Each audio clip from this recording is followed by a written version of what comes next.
So, the Shadow Cracker that we have seen in the last, like, 3 chapters, it was a fake. All of this was just an armor created by the biscuit fruit.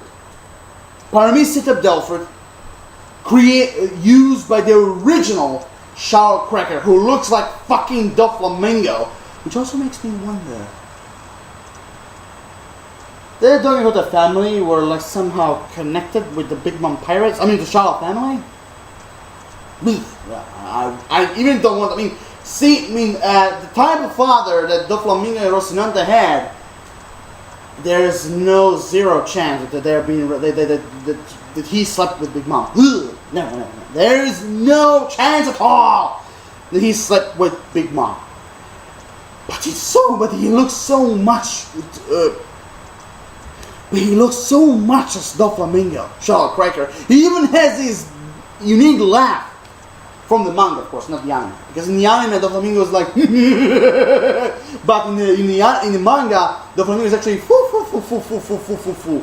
And Cracker, not only has the same face structure as Doflamingo, but also his laugh, foo. I mean, he has it as well. I mean, it shows there's so much similarities, with Cracker and Doflamingo. But I mean, I bet they're not. I mean, like I said, I am certain that the family didn't have any sexual connection with Big Mom. So one thing for certain is he's not a member of the family, but he looks so similar to Doflamingo. But moving on. So like I said beginning. We find out that all this time, the Shadow Cracker that Luffy was fighting was just an armor created by Delph, the real Thousand Arms Cracker, which was all the time he was hiding inside the armor, because he despises pain. He doesn't want, to get a scratch, which gives you an exact idea which is one of his weaknesses. That he's afraid to get hurt. Let's just say it that way. He said he despises pain, but I can see that he is afraid for getting hurt. That's one thing for certain. Also, the one thing is that really actually surprised me. When Luffy in Gear 4, when the first time they clash with each other. With his Cracker with his pretzel roll and Luffy with Gear 4 of abilities and everything. Of course, Luffy went through him and. I mean, literally threw him, and then actually the first time I read this chapter, I felt like, I mean, it's fair enough. I thought actually that was, at the beginning I felt like it was some kind of a clone, made out of biscuits or something, I don't know, But at the end, when I finally realized that inside was the original body, I was really kind of surprised, which also actually, when it comes to his abilities, also explains why he gets like so many hands and legs, in the way how he explained that he can create, biscuit clones, just put it away. When Cracker explained that he can create, so many biscuit clones, at his pleasure, with just simply clapping hands, with some kind of, melodic, very in melodies or something, I know. But still, with just one few clappings. He create biscuit clones all over the place at his own will, Because that's exactly the way how when Luffy and him were fighting, that's the only terms he had. Like, he creates so many clones that he tries to protect his real body, because like I said, he doesn't accept pain. And which also concludes some way that Cracker is some kind of a pussy. If he doesn't, he doesn't accept pain. But one thing is that really was surprised is when Luffy tried to strike again Cracker. I mean, when he struck him the first time, when he was divided in two parts. I mean, his clone, his armor clone. Cracker hit him with the pretzel sword and cut him. Cut Gear 4's arm. He cut it right. He went through. I mean, he didn't cut off his arm, but he cut. He went like straight up. In it, which also explains, Cracker's, durability when it comes to the Bushoku Haki, that Bushoku Haki is far more stronger than Luffy's. But still, it was really actually shocking to see that, especially, all the hits that Doflamingo tried on him, and then to see it. But still, you know, it was kind of shocking, but still, you know, kind of, you know, predictable, you know, because Cracker, you know, because after being a member of the Big Mom Pirates, being a member of a younger crew, which also directly means that he's far more stronger, you know. Also one thing is that I really like this about Cracker is that every single time, thanks to his like biscuit fruit, every single time he was inside this like armor type clone, that even the government put a picture of his armor clone, you know, on the wanted poster. You know, like he didn't show his true self. The only thing that every time he goes around, all the people they just simply saw his armor. You know, and Cracker all the time was inside him. It was kind of interesting the way how how Cracker described it, but for me it was more like he doesn't not only somehow cowardish, but still in some point, you know, he felt like, you know, like they wouldn't like the way how he looks like. I'm just saying, you know, for me hiding all the time, you know, because he reminded me a lot of Pika, you know, when he used the Ishi no Mi. And every single time when he used like the golem type, you know, stone, earth, whatever, you know, gigantic clone, Pika is always inside him. Pika is straight up inside him and controls him. And they say the same thing with Cracker. So some way you can definitely see that then he's not the type of warrior you think he is, you know. Because if you're all the time controlling from the inside, not like getting out and fighting for real, that means some way you are a pussy. Which that's actually what Cracker is. So I do believe that Luffy's going to defeat him. I know how. I mean, he's going to be very difficult because, you know, he's protecting himself with the clones. But he's going to defeat him. I don't know how, but he will. You know. But still, moving on. Though also we have like I'll tell you a little short about that. You know, is when Nami, you know, like with her like, with that scary type of creepy Nami look that she has. You know, when he tries to, you know, scare the crap out of the homies and everything, the way how to use them and all that. That was actually, you know, that was kind of pretty funny, you know, the way how, you know, the clones actually, you know, I mean the homies, sorry, you know, actually, you know, shit their pants. Also, the one thing I really like is, I'm getting pretty interesting when it comes to Brule's ability, because you have Chopper and Carrot, and speaking of Chopper in this, like, you know, all of them, like, okay, first of all, Carrot and Chopper, like I said, they're in this mirror world, and they're locked, and their legs are locked up in this, like, iron ball, which usually prisoners have when they are, you know, locked up in jail.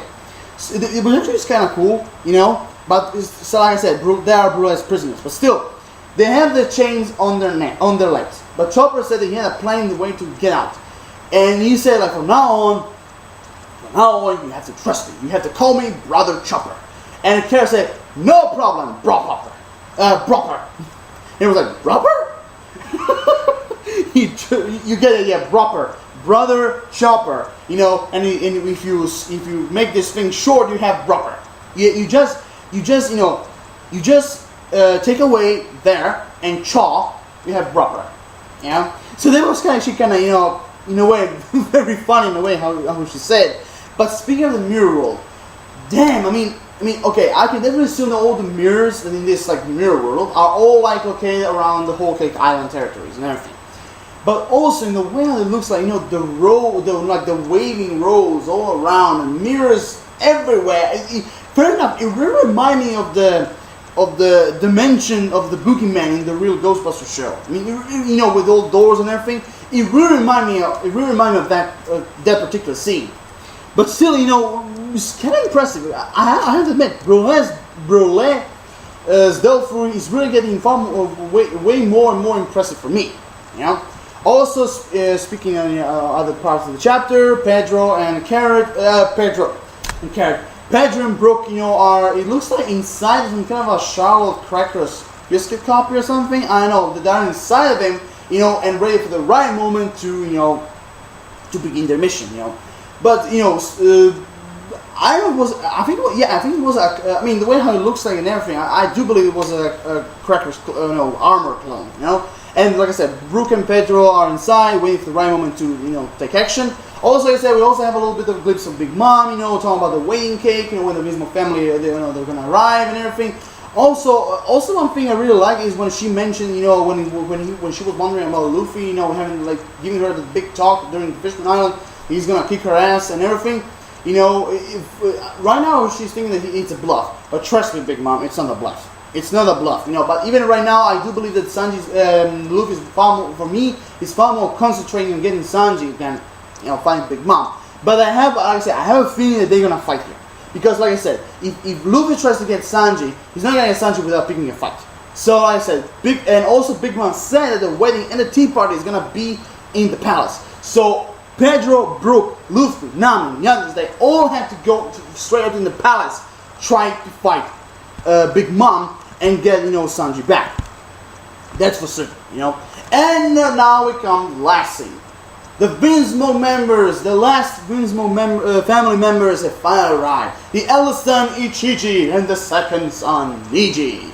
They finally arrived at Whole Cake Island after the broccoli thing war they had, you know, on that island. Wow. They finally arrived and Sanji's shitting in his pants. I mean, referring to the flashback thing that you know, when they were kids and what they did to him and everything, I can definitely assume why he's afraid of him. Because even Yonji said, "You're like, yo, I can't wait to see Sanji's face when you know they find out the brothers are here." You know, I mean, when it comes to Reiju, she's just normal, like eating like that and everything. And of course, Vinsmoke being an asshole, like always is. That was actually the ending of the chapter. Like Ichiji and Niji arriving on the Whole Cake Island. So overall, that was the entire chapter. So I repeat again, for me the most favorite part when it comes to this chapter was like Cracker fighting Luffy and the revelation of the original Cracker. You know, not the ones, you know, we saw like few chapters, you know, before, which kind of made me a little bit disappointed because I really liked, you know, the armor clone design. I really liked it. So overall, like I said, it was a very, you know, it was a very short chapter, just like the other one, but still solid, very interesting. You know, I really like we had a little glimpse of Big Mom and the Vinsmoke, like the last two sons, you know, arriving at Whole Cake Island.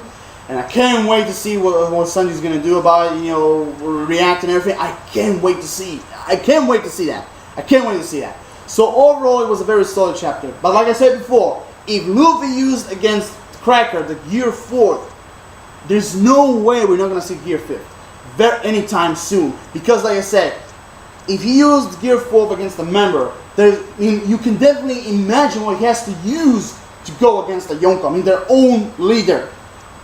One of the 4 most powerful pirates in the One Piece world. Just imagine that, you know. But like I said before, and I stand on that correction. Like I said, Cracker. For now, we have we find out with his ability that he can create biscuit clone soldiers anytime he wants. You know, whenever he wants. Whatever his desires and everything, he can create no matter how many clones he wants.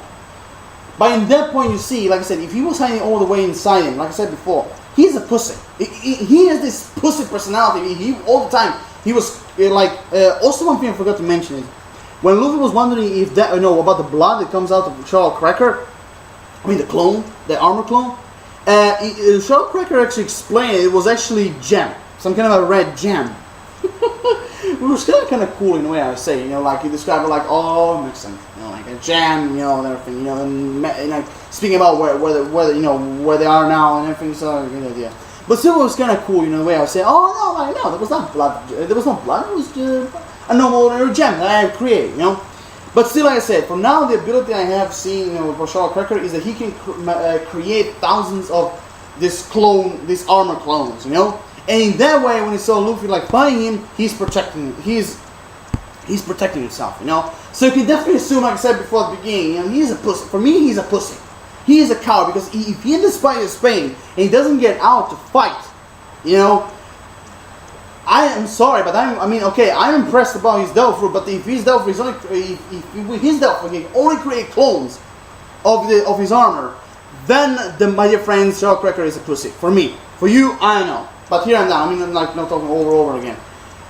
I'm done. So, like always, rate the video, comment, subscribe. If what's things, impressive thing about Charles Cracker, about his Devil Fruit, about his real him, about Vinsmoke, about the 2 Vinsmoke sons they just arrived in Whole Cake Island. What do you think is gonna happen next?